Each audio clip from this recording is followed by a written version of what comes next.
Bienvenue sur Precision Reviews, on fait des tests, unboxing, news and reviews. Cela fait maintenant 1 an que j'utilise le Pixel 5 tous les jours, au quotidien. Et même lorsque j'ai eu des téléphones en test, j'avais le Pixel 5 à côté et je suis toujours revenu à ce téléphone. Et c'est vite devenu mon favori, donc on va voir pourquoi 1 an après son achat, j'utilise toujours le Pixel 5 au quotidien. Mais avant de se lancer dans cette analyse, rafraîchissons-nous un peu la mémoire avec les specs. Le Pixel 5 dispose d'un écran de 6 pouces Full HD OLED avec une fréquence de rafraîchissement de 90 Hz, une batterie de 4800 mAh, un Snapdragon 765G couplé à 8 Go de RAM, 128 Go de stockage UFS 2.1, des haut-parleurs stéréo, une certification IP68, la charge sans fil inversée et le Pixel Imprint, avec également bien d'autres fonctions. Quand on a l'habitude des fiches techniques, on est loin d'être impressionné par celle du Pixel 5. Alors pourquoi 1 an après sa sortie, il y a encore des gens qui l'utilisent, moi inclus? Eh bien c'est parce que c'est un pur plaisir de l'utiliser pour toutes les tâches du quotidien. C'est sûr qu'il n'a pas un écran de 120 Hz, un processeur haut de gamme, une charge rapide de 65 watts, ou ne serait-ce qu'un stockage en UFS 3.1. Mais là on parle d'un Realme GT que j'ai testé récemment. Il est bien plus puissant que le Pixel 5 et il coûte des centaines d'euros de moins. Mais quand on se place du point de vue de l'expérience utilisateur au quotidien, la fiche technique ne fait pas tout.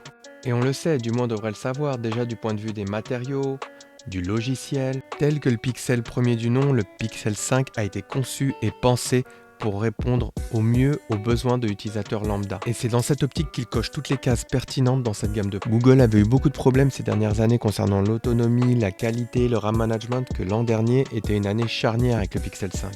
C'est loin d'être le téléphone parfait, mais au moins on sent les améliorations dans les domaines que j'ai évoqués.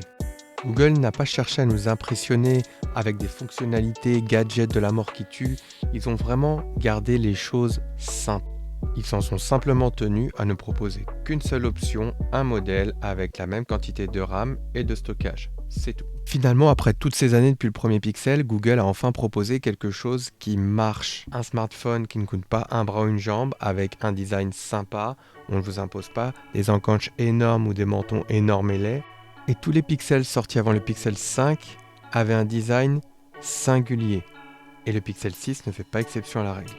Avec un design unique qui lui est propre. Google revient sur le territoire des hauts de gamme avec des matériaux et une finition de très haute qualité. On a maintenant le choix entre 2 modèles. Je ne sais pas ce que vous pensez du design du Pixel 6, mais moi je le trouve très cool. Même si en tant que passionné de high-tech et plus particulièrement passionné de smartphone, je suis plus orienté smartphone haut de gamme. Mais là il faut dire que Android 12 apporte un vrai vent d'air frais sur ce Pixel 5. Je trouve que c'est la première fois qu'une mouture d'Android arrive à combiner aussi bien esthétisme, ergonomie et cohérence, en réussissant à garder et maintenir toujours une expérience aussi rapide, fluide et agréable au quotidien. Et encore aujourd'hui, même 1 an après sa sortie, le Pixel 5 est un super téléphone. Lorsque je dois prendre des photos avec un téléphone, ça reste mon shooter de prédilection. Et encore en 2021, face au cadre du marché, la qualité photo du Pixel 5 est encore parmi les meilleures. Les photos produites par le Pixel 5 ont des couleurs vives mais qui restent naturelles et très agréables à l'œil. Même constat pour les vidéos qui sont d'excellente qualité. Côté performance, le Pixel 5 tient encore largement la route, à part quelques ralentissements ci et là, notamment lors d'une session photo où j'étais en train de shooter comme un malade. Avec une excellente autonomie, je sais que je peux compter sur mon Pixel 5. Je fais une journée complète, la nuit il perd 1 à 2% max, sans compter la recharge sans fil qui est très pratique. Beaucoup de gens aiment tirer sur le Pixel 5 à cause de sa fiche technique.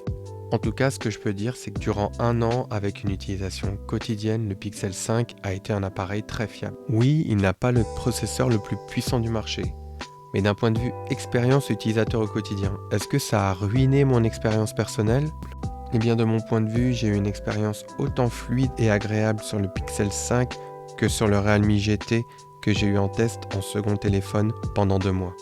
Et tout ça, c'est grâce à un élément clé que Google maîtrise et peaufine d'année en année, l'optimisation. Et bien sûr, le support des mises à jour. Tous les téléphones Pixel disposent de la dernière version d'Android avant tout le monde. Mais tout n'est pas rose, comme ça en a l'air. Oui, c'est pas le top du top en vidéo, mais la qualité est excellente, c'est propre, c'est loin d'être dégueulasse. Et puis le lecteur d'empreintes Google, il est complètement désuet, alors il marche très bien la plupart du temps, mais quand il fonctionne pas, quand on a les mains moites, ou très moites ou mouillées, là, c'est vite saoulant. Là où avec des capteurs d'empreintes sous écran, je n'ai aucun souci. Il y a aussi les haut-parleurs, qui sont bons, mais qui sont tout juste corrects. J'ai entendu bien mieux de la part de la concurrence. Mais même avec un prix de revente de 629 € en France et 700 $ aux US, il faut encore faire des concessions. Et même quelques mois avant la sortie officielle du Pixel 5, on avait déjà sur le marché des appareils très en avance, avec un rapport qualité-prix de folie sur le segment moyen/haut de gamme qui rendent le Pixel 5 totalement obsolète. Mais l'an dernier a permis à Google de prendre un peu de hauteur et appuyer sur le bouton Reset. Et ça, Google ne l'avait jamais fait depuis le premier Pixel. Parfois, cette rétrospective est nécessaire pour avoir une vision plus nette de ce qu'on peut apporter au marché. Alors, est-ce que vous pensez que cette année qui s'est écoulée avec le Pixel 5 était une année charnière pour Google et qu'ils avaient besoin de ce temps-là pour arriver avec un Pixel 6 haut de gamme bien badass et chatouiller les ténors du marché ? Si vous voulez connaître ma réponse à cette question, abonnez-vous et activez la cloche pour recevoir la notification de mon prochain test du Pixel 6 que je vais pas tarder à recevoir. Merci d'avoir regardé cette vidéo, c'était Precision Reviews, je vous dis à la prochaine, ciao.